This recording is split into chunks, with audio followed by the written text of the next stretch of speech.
आज chemistry practical start करने से पहले हम लोग ये जान लें कि केमिस्ट्री प्रैक्टिकल होता क्या है। What is chemistry practical. देखिए, जैसा कि नाम से ही पता चलता है, केमिस्ट्री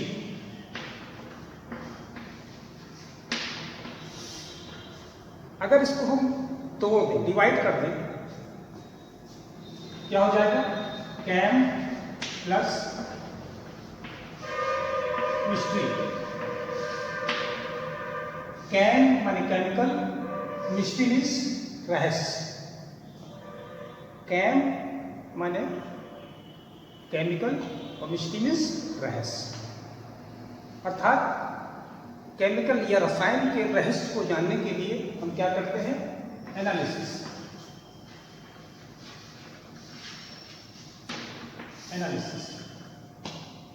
यही हमारा प्रैक्टिकल है। इसी को हम प्रैक्टिकल बोलते हैं, केमिस्ट्री प्रैक्टिकल। इसी चीज को हम लैब में करते हैं। सपोज मान लीजिए आपको मैंने कोई केमिकल दे दिया, अब आपको बताना है ये कौन सा केमिकल है, ठीक है? या कोई साल्ट दे दिया तो आपको बताना है कौन सा साल्ट है।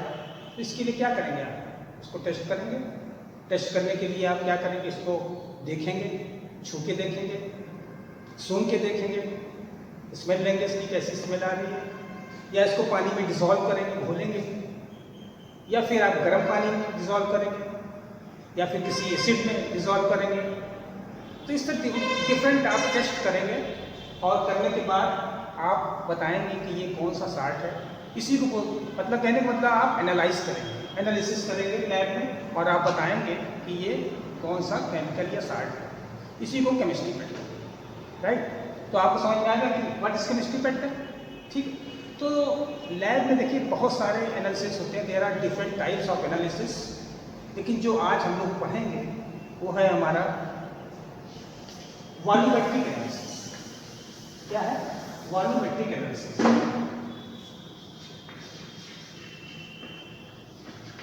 वॉल्यूमेट्रिक एनालिसिस क्या कह सकते हैं? Quantitative analysis.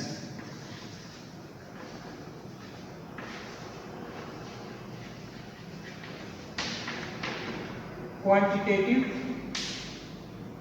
एनालिसिस ये पढ़ेंगे। अब व्हाट इज वॉल्यूमेट्रिक एनालिसिस, ये क्या होती है?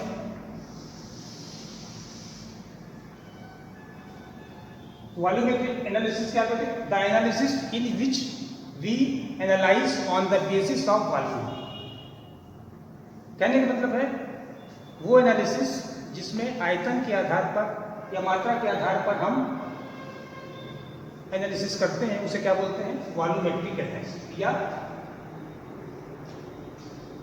आयतनिक विश्लेषण, ठीक है? हिंदी में कहेंगे आयतनिक विश्लेषण। आयतन के आधार पर, तो आयतन के आधार पर करने के लिए इसे क्या बोलते हैं? आपको टाइट्रेशन करना पड़ता है। टाइट्रेशन नाम सुना होगा आपने, इसे हिंदी में बोलते हैं अनुमापन। अनुमापन देखिए, सबसे पहले हम ये जान लें कि टाइट्रेशन होता क्या है या अनुमापन किसे कहते हैं। अनुमापन जो है हमेशा दो सॉल्यूशन के बीच में होता है। एक होता है नॉन सॉल्यूशन और एक अननोन सॉल्यूशन, ठीक है? तो non solution means, non solution कहते किसे हैं पहले ही जान लें। नॉन सॉल्यूशन मतलब जिस सॉल्यूशन की नॉर्मलता या स्ट्रेंथ हमें पता है उसे हम नॉन सॉल्यूशन कहते हैं या टाइट्रेट कहते हैं, तो right? The solution whose normality is known is called known solution और स्टैंडर्ड सॉल्यूशन या टाइट्रेट, ठीक है?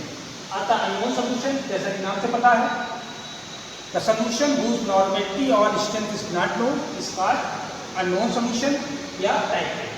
तो समझ में आएगा? तो टाइट्रेशन हमेशा जो है दो सॉल्यूशन के बीच में होता है। अब आता है टाइट्रेशन होता क्या है?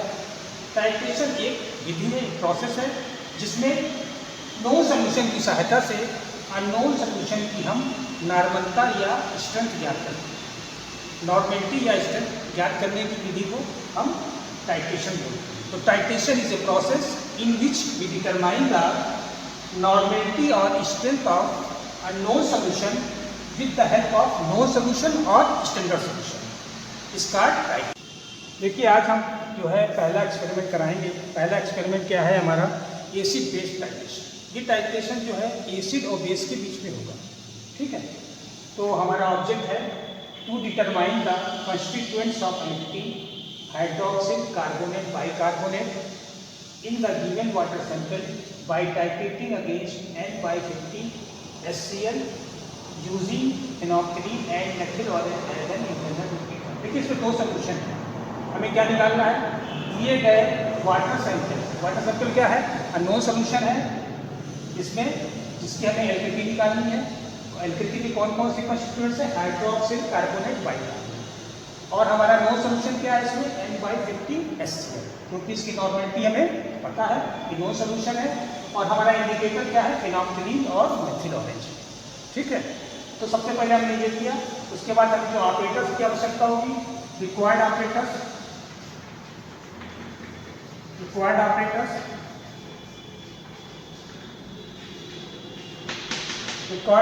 है ब्यूरेट, पिपेट, कोनिकल फ्लास्क,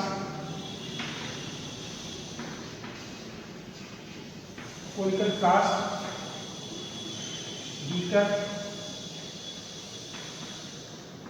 और वाश बॉटल।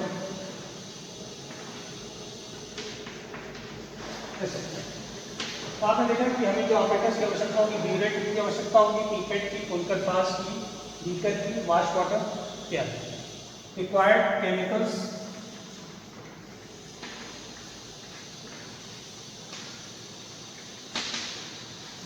केमिकल्स कौन कौन सी आवश्यकता है, हमें जो है N/50 HCl नॉन सोल्यूशन चाहिए और एक अननोन सोल्यूशन जो कि वाटर सैंपल के रूप में दिया हुआ है।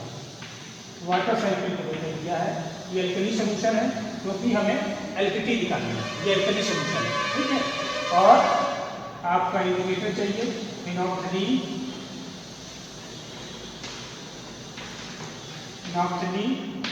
And methyl orange.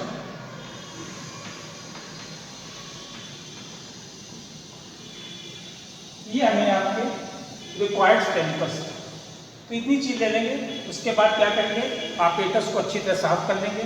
साफ करने के बाद ब्यूरेट में आपको फनेल की सहायता से N/50 HCl भरना रहेगा। तो ब्यूरेट में आपने N/50 HCl भर लिया और कोनिकल फ्लास्क में आप क्या करेंगे, वाटर सैंपल या alkali solution 25 ml pipette out कर लेंगे। पीपेट की सहायता से ले लेंगे।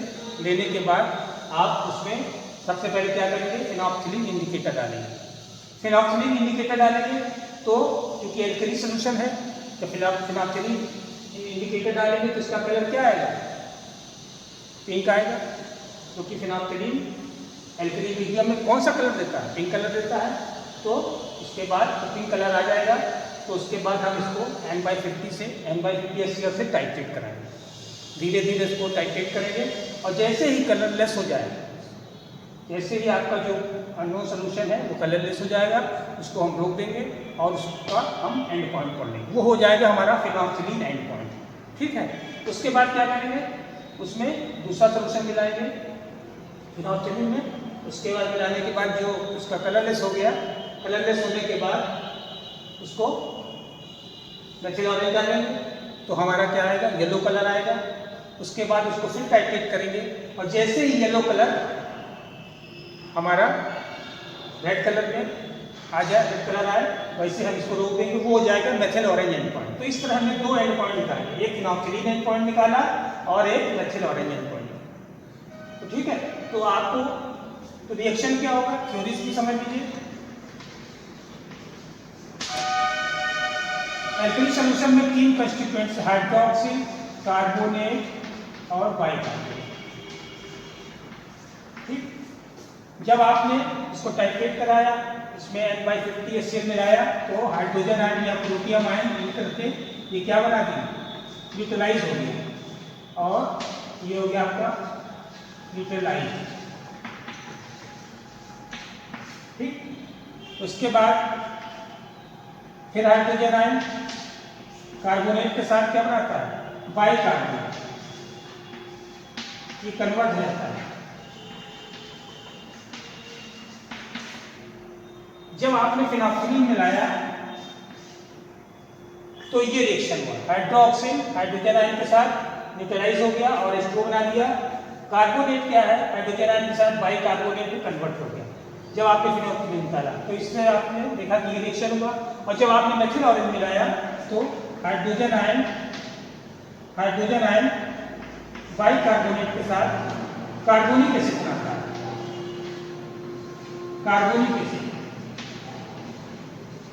कार्बोनिक एसिड बनाता है,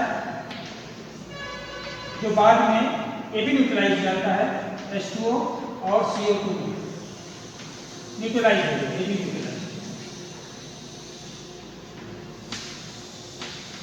न्यूट्रलाइज हो गया। तो इसे हम न्यूट्रलाइजेशन टाइट्रेशन बोलते हैं, न्यूट्रलाइजेशन टाइट्रेशन। न्यूट्रलाइजेशन टाइट्रेशन या acid base titration, acid base titration.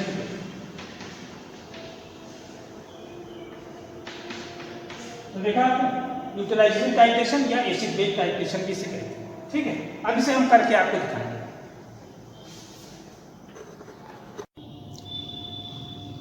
देखिए,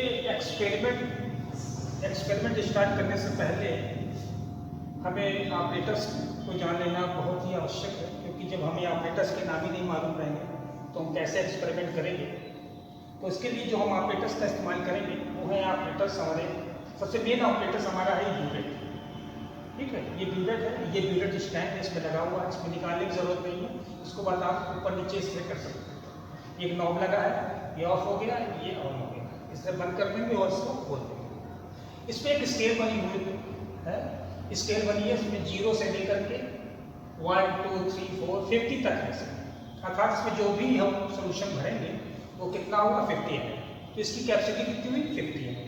ये है हमारा पिपेट है, ये पंप लगा हुआ है, इसमें जो है पंप की सहायता से पिपेट को भरेंगे। ये 25 ml का लिखा हुआ है और इस पर निशान पड़ा हुआ है, ठीक है। इस निशान तक भर लेंगे तो जो सोल्यूशन हमारा होगा वो होगा 50 ml। तो पिपेट में हमेशा अननोन सोल्यूशन लेते हैं, पिपेट में हमेशा अननोन सोल्यूशन लेते हैं और ये निशान पड़ा हुआ मार्क को भर लेते हैं पिपेट पंप की सहायता से। इस तरह हम करेंगे तो ये धीरे धीरे इसमें बढ़ता जाएगा और ये निशान तक इसको भर देंगे, ठीक है। नोन सोल्यूशन हमेशा ब्यूरेट में लेते हैं, तो ब्यूरेट में हमेशा नोन सोल्यूशन लेते हैं, पिपेट से हम अननोन सोल्यूशन पिपेट आउट करते हैं, ठीक है। ये हमारा है काउंटर क्लास, जिसमें हम अननोन सोल्यूशन लेते हैं। ये है बीकर, इसमें हम सोल्यूशन लेकर के नोन सोल्यूशन लेकर के इसमें, ये हमारी फनल, ठीक है। फनल की सहायता से इसमें भरते हैं, इस तरह नोन सोल्यूशन भर देते हैं। तो हमने देखा कि फनल का इस्तेमाल कैसे करते हैं। और ये आपका काउंटर क्लास हो गया, बीकर हो गया और ये वाश वाटर। तो हम करके एक बार आपको दिखाते हैं। देखिए, एक्सपेरिमेंट स्टार्ट करने से पहले आप हमेशा याद रखिएगा कि फर्स्ट ऑफ ऑल सारे ऑपरेटर्स हमें साफ होने चाहिए। अगर हमारा ऑपरेटर साफ नहीं है तो हमारा रिजल्ट सही नहीं आएगा। तो सबसे पहले क्या करेंगे, हम ब्यूरेट को साफ करेंगे। ब्यूरेट को साफ करने का तरीका क्या है, आप नीचे से बंद कर दीजिए। बंद करने के बाद आप वाश वाटर की सहायता से इसमें आप डिस्टिल वाटर भरेंगे। इस तरह आप इसमें डिस्टिल वाटर भरते जाएंगे और इस तरह आप देख रहे हैं कि डिस्टिल वाटर भर रहा है। 0 से थोड़ा ऊपर भर देंगे डिस्टिल वाटर, ठीक है ना।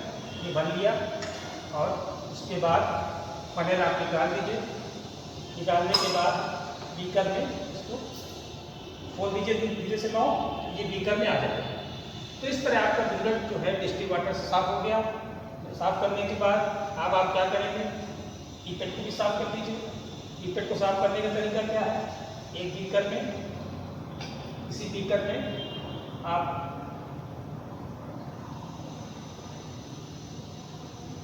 ये पोलिकर ग्लास में आपने ले लिया ये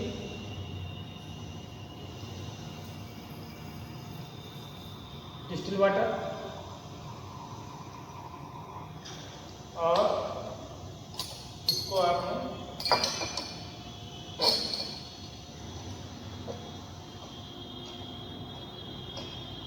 डिस्टिल वाटर से भर दिया। इससे आपने पीपेट भी साफ कर दिया डिस्टिल वाटर।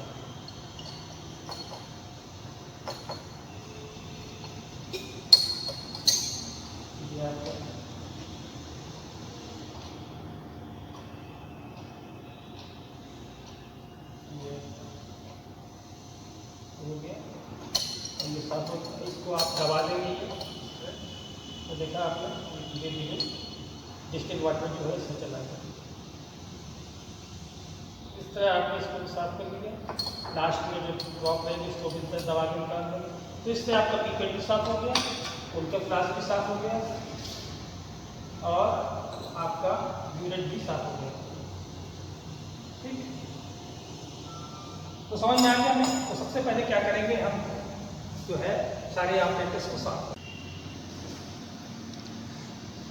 आज हम लोग जो है पहला एक्सपेरिमेंट करेंगे। पहला एक्सपेरिमेंट हमारा है to determine the constituents of alkali hydroxide carbonate bicarbonate in the given water sample by titrating against N/50 HCl solution using phenolphthalein and methyl orange as an internal indicator। तो हमें दिए गए water sample का जो है एल्केटी निकालनी है। इसको निकालने के लिए सबसे पहले हम ऑपरेटर्स को अच्छी तरह से साफ कर लेंगे। साफ करने के बाद हम इसमें ब्यूरेट में N/50 HCl भरेंगे। ध्यान रहे ये HCl है, बहुत ही सावधानी से भरना है हमें। भरने के लिए हम क्या करेंगे, एक बीकर लेंगे। बीकर में करीब 60 ml हमने HCl ले लिया। लेने के बाद नीचे से आप इसका नॉब बंद कर देंगे। बंद करने के बाद बहुत ही धीरे धीरे आप इसमें HCl भरेंगे और नज़र आपकी ब्यूरेट पे ही होनी चाहिए, क्योंकि ब्यूरेट से नज़र हमें नहीं हटाना।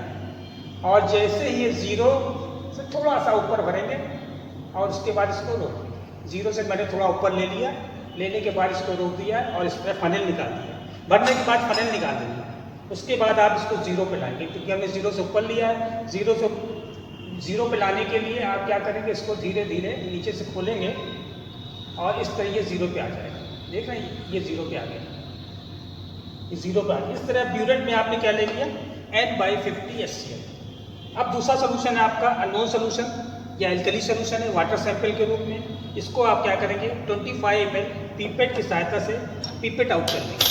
ठीक है, पीपेट आउट करने के लिए आपने क्या किया, इसमें पीपेट डाला और इस तरह पीपेट पंप की सहायता से इसको पीपेट आउट करेंगे। देख रहे हैं, इसमें एक निशान पड़ा हुआ, मार्क पड़ा हुआ, ये मार्क पड़ा हुआ, ये यहाँ तक इसको भर लेंगे तो ये 25 ml आपका एल्कली सोल्यूशन या वाटर सैंपल हो जाएगा। ये देख रहे हैं ना, ये हमने लिया और इसको धीरे धीरे ये जैसे ही जीरो पे आएगा हम इसको कुनकर पास में रख लेंगे।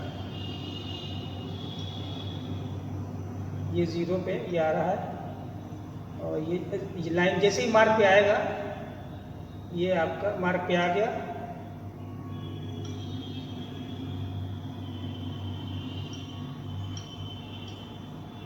देख रहे हैं, इसको मार्क पे लाने की धीरे से थोड़ा हल्का सा जो है आपने मार्क का भरा, ये आगे मार्क। ठीक है, मार्क पे आने के बाद आपने इसको निकाला और यहाँ पर आप इस तरह आप इसको दबाएंगे। देख रहे हैं, ये नॉब लगा हुआ है, इसको आप दबाएंगे तो इस तरह आपका अननोन सोल्यूशन जो है इसमें आ जाएगा। ये एल्कली सोल्यूशन है, ये अननोन सोल्यूशन। ये आपने क्या किया, अननोन सोल्यूशन ले लिया। अब ये अननोन सोल्यूशन एल्कली सोल्यूशन है, इसमें आप इंडिकेटर मिलाएंगे। ये आपका इंडिकेटर है फिनॉल्फ्थलीन। इसकी जो है आप लगभग 5 बूंद मिलाइए। 1 2 3 4 5, ये 5 बूंद मिलाया तो हमने देखा इसका कलर क्या है, पिंक कलर आ गया। इस पिंक कलर आ गया, क्यों पिंक कलर आ गया, क्योंकि एल्कली मीडियम में फिनॉल्फ्थलीन पिंक कलर देता है। अब आप क्या करेंगे, इसको टाइट्रेट करेंगे। टाइट्रेट करने के लिए आप इस तरह आप रखेंगे। इसके नीचे कागज़ भी लगा सकते हैं, वाइट पेपर, क्योंकि ये वाइट है इसलिए हमने नहीं लगाया है। आप वाइट पेपर भी लगा सकते हैं। वाइट पेपर लगा लेंगे, क्योंकि वाइट पेपर लगाने से जैसे ही इसका कलर चेंज होगा आपको तुरंत दिखाई पड़ जाएगा। अब इसमें आप क्या करेंगे, एक एक ड्रॉप इसमें HCl मिलाएंगे। इस तरह आप देख रहे हैं, ये टाइट्रेट करना शुरू स्टार्ट हो गया टाइट्रेशन। और आप इसको धीरे धीरे आराम से इसको शेक करेंगे इस तरह, और जब तक करते रहेंगे जब तक ये कलरलेस ना हो जाए। आपकी नज़र इसी पे होनी चाहिए, देख रहे हैं ना, नज़र आपकी इसी पे होनी चाहिए। जैसे ये कलरलेस हो जाए इसको हम रोक देंगे, देख रहे हैं ना, ये इस तरह शेक करते रहेंगे और ये जैसे ही कलरलेस हो जाएगा इसको रोक दिया हमने, तो आपने देखा ये कलरलेस हो गया। अब आपने क्या किया, फिनाफ्थलीन मिलाया था तो आप फिनाफ्थलीन का एंड पॉइंट पढ़ लेंगे। इस पर स्केल बनी हुई है, 0 से कितने पे है आपने फिनाफ्थलीन एंड पॉइंट पढ़ लिया, ठीक है। इसका एंड पॉइंट आप अभी आप नोट कर लीजिए इसको। अब क्या करेंगे, इसमें दूसरा इंडिकेटर डालेंगे। दूसरा इंडिकेटर क्या है आपका, मेथिल ऑरेंज। ये मेथिल ऑरेंज है, इसकी 2 बूंद आप इसमें मिलाएंगे, 2 ड्रॉप्स आपको मिलाना है, 1 2। ये 2 ड्रॉप्स मिलाया, इसका कलर येलो आ गया। अब आप इसको फिर उसी की तरह टाइट्रेट करेंगे, इसमें दोबारा नहीं बनना है, उसी के आगे करना है। और आप इसको फिर उसी तरह जैसे पहले किया था इस तरह आप एक ड्रॉप गिराएंगे और इसको शेक करते रहेंगे। और नज़र आपकी कॉन्टैक्ट फास्ट पे ही होनी चाहिए, नज़र नहीं हटाना, क्योंकि जैसे ही इसका कलर चेंज हो जाएगा हम इसको रोक देंगे और वो हमारा एंड पॉइंट होगा। देखना ना, ये हमने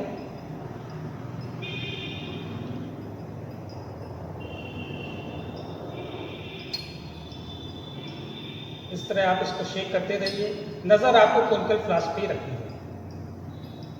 ये आपने देख रहे ना, धीरे धीरे कलर चेंज हो रहा है और जैसे इसका कलर रेड हो जाएगा येलो से तो इसको हम रोक देंगे। लगभग ये आ गया है और ये हमने इसको रोक दिया, देख रहे ना, ये लगभग रेड कलर आ गया है, इसको रोक दिया। ये हो जाएगा मेथिल ऑरेंज एंड पॉइंट, इसको हम मेथिल ऑरेंज एंड पॉइंट पढ़ लेंगे। तो इस तरह हमने देखा कि फिनॉक्सिलीन एंड पॉइंट निकाल लिया और मेथिल ऑरेंज एंड पॉइंट निकाल लिया। अच्छा, इंडिकेटर हमने क्यों मिलाया, क्या बिना इंडिकेटर का टाइट्रेशन हो सकता था? नहीं, क्योंकि इंडिकेटर का मतलब क्या होता है, इंडिकेट करता है। तो the substance which indicates the completion of reaction by change the colour of solution. Indicator का काम क्या है, वो जब हमने 2 सोल्यूशन को मिलाया, एसिड और एल्कली सोल्यूशन को मिलाया, तो उसमें क्या हुआ, रिएक्शन हुआ और जैसे ही रिएक्शन कंप्लीट हो गया उसने कलर चेंज कर दिया। तो इंडिकेटर का काम ये है, ये हमें बता देता है कि रिएक्शन कंप्लीट हो गया है। जैसे ही रिएक्शन कंप्लीट होगा मतलब कि उसका कलर चेंज हो गया और हमने इसको रोक दिया। तो इंडिकेटर का काम सिर्फ इतना ही होता है, वो सिर्फ इतना ही इन्फॉर्म करता है कि रिएक्शन कंप्लीट हो गया है और इसको हम एंड पॉइंट इसका निकल आता है। तो इसका हमने फिनॉक्सिलीन एंड पॉइंट निकाल दिया और मेथिल ऑरेंज एंड पॉइंट निकाल दिया, ठीक। ये हमने जो है ऑब्जर्वेशन टेबल बनाया। ऑब्जर्वेशन टेबल में पहला serial number, volume of water sample in ml, volume of N/50 HCl used, इसमें फिनॉक्सिलीन एंड पॉइंट और मेथिल ऑरेंज एंड पॉइंट। इस टाइम में जो है 3 रीडिंग की। पहले क्या किया, 25 मिनट हमने आपका वाटर सैंपल ले लिया था, इसको जो है N/50 HCl से जब टाइट्रेट कराया था तो फिनॉक्सिलीन एंड पॉइंट हमारा 2.5 पे आया था और मेथिल ऑरेंज 13.5 पे। इसी तरह हमने दोबारा फिर किया, 25 मिनट हमने वाटर सैंपल लिया, उसके बाद उसने फिनॉक्सिलीन मिलाया और उसको N/50 HCl से टाइट्रेट कराया तो हमारा जो है फिनॉक्सिलीन एंड पॉइंट 3.6 पे आया था और मेथिल ऑरेंज एंड पॉइंट 13.7 पे आया। इसी तरह की दोबारा जो हमने किया, फिर हमने 25 मिनट वाटर सैंपल लिया और उसको N/50 HCl से यूज़ कराया तो उसके बाद जो हमारा एंड पॉइंट क्या आया था, 3.5 और 13.5। तो इससे देखा हमने कि 3 रीडिंग हमने फिनॉक्सिलीन एंड पॉइंट की निकाल ली और 3 रीडिंग हमने मेथिल ऑरेंज की निकाल ली। अब तो हमने देखा इसमें से कौन सी रीडिंग, 2 रीडिंग कंकॉर्डेंट है या सेम है। तो देखा हमने 3.5, 3.5, तो titrate value of phenoxylene end point क्या होगा, 3.5। और इसी तरह मेथिल ऑरेंज एंड पॉइंट में 2 रीडिंग कौन सी सेम है, 13.5 ये और ये, तो हमने titrate value of methyl orange and point 13.5। तो इस तरह हमने फिनॉक्सिलीन एंड पॉइंट निकाल लिया और मेथिल ऑरेंज एंड पॉइंट निकाल लिया। अब इसको कैलकुलेशन करेंगे। कैलकुलेशन करने के लिए law of chemical equivalence N1 V1 N2 V2 पे रख देंगे। N1 क्या है, NP है, नॉर्मेलिटी ऑफ अननोन सोल्यूशन की है, इसको निकालना है। और V1 क्या है, 25 ml, N2 क्या है, 1/50 HCl है, 1/50 ले लिया। और V2 क्या है, फिनॉक्सिलीन एंड पॉइंट 3.5 था। इस तरह हमने इसको रखा और नॉर्मेलिटी निकाल लिया, नॉर्मेलिटी ऑफ फिनॉक्सिलीन निकाल। अब हमने क्या किया, NP जब निकाल लिया तब हम निकालेंगे strength in terms of calcium carbonate equivalent. तो स्ट्रेंथ क्या है? Strength is equal to normality of phenolphthalein into equivalent weight. Equivalent weight तो नॉर्मेलिटी ऑफ फिनोल्फथालीन मैंने निकाल लिया है 1/25 × 50 × 3.5 की नॉर्मेलिटी ऑफ फिनोल्फथालीन और equivalent weight of calcium carbonate कितना 50 है, इसको कैलकुलेट करेंगे तो ये पी की वैल्यू आ गई 0.140, ये पी की वैल्यू निकाल दिया।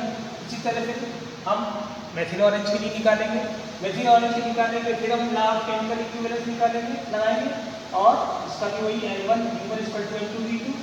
इसी तरह नॉर्मेलिटी ऑफ निकालेंगे तो नॉर्मेलिटी ऑफ अननोन सॉल्यूशन के मान लिया NM और हमने कितना दिया था अननोन सॉल्यूशन 25 में और हमने N/50 HCl इस्तेमाल किया था और इसका ड्यूरेट रेटिंग आई थी हमारी या मेथिल ऑरेंज एंड पॉइंट आया था 13.5। इस तरह हमने NM की वैल्यू रख दी N1 V1 and N2 V2 पर NM × 25 1/50 13.5 V2 है। इससे NM निकाल लिया। NM निकालने के बाद फिर इसी तरह strength in terms of calcium carbonate equivalent निकालेंगे तो स्ट्रेंथ इक्वल टू होता है normality of methyl orange and equivalent weight. तो नॉर्मेलिटी ऑफ मेथिल ऑरेंज ये हमने रखा तो ये कितना 1/25 × 50 1/25 × 50 × 13.5 आया था इंटू इक्विवेलेंट वेट। इस तरह हमने एन की वैल्यू निकाली, एन की वैल्यू कितनी आई 0.540। अब हमने क्या क्या देखा, हमारी एक कंडीशन टेबल है, कंडीशन टेबल में हमने देखा कि हमारी सेकंड कंडीशन जो है फुलफिल हो गई। सेकंड कंडीशन क्या थी? P is less than half of n। देख रहे हैं P की वैल्यू जो है n के आधे से कम है। P की वैल्यू n के आधे से कम है, इसलिए हमारी सेकंड कंडीशन फुलफिल हो रही है। तो सेकंड कंडीशन फुलफिल होगी तो उसमें क्या है, हाइड्रोक्सिल है, कार्बोनेट क्या है 2P है, 2 × P की वैल्यू कितनी है 0.140 निकाला तो 0.280। इसी तरह बाई कार्बोनेट की वैल्यू क्या है N-2P, n की वैल्यू निकाल लिया, ये n की वैल्यू है ही मेरे पास ये है और इसको 2P की घटा दिया हमने तो 0.260 आ गया। इस तरह हमने हाइड्रोक्सिल कार्बोनेट बाई कार्बोनेट की निकाली वैल्यू तो हमारा रिजल्ट आ गया। रिजल्ट क्या हाइड्रोक्सिल है कार्बोनेट 0.280 ग्राम पर लीटर। इसको ppm में बदलने के लिए हमने 1000 से गुणा कर दिया, जब 1000 से गुणा करेंगे तो 280 ppm। इसी तरह बाई कार्बोनेट कितना है 0.260 ग्राम पर लीटर। इसको भी ppm में बदलने के लिए हमने 1000 से गुणा कर दिया तो 260 ppm। इस तरह हमने हाइड्रोक्सिल कार्बोनेट बाई कार्बोनेट की वैल्यू निकाली। हाइड्रोक्सिल नील हो गया, कार्बोनेट 280 ppm और बाई कार्बोनेट 260 ppm। ये हमारा रिजल्ट है। तो हमने एल्किल वाटर में जो कंस्टिट्यूएंट निकाला था, 2 कंस्टिट्यूएंट प्रेजेंट कार्बोनेट और बाई कार्बोनेट और हाइड्रोक्सिल नील। इस तरह हमने इस एक्सपेरिमेंट को कर लिया।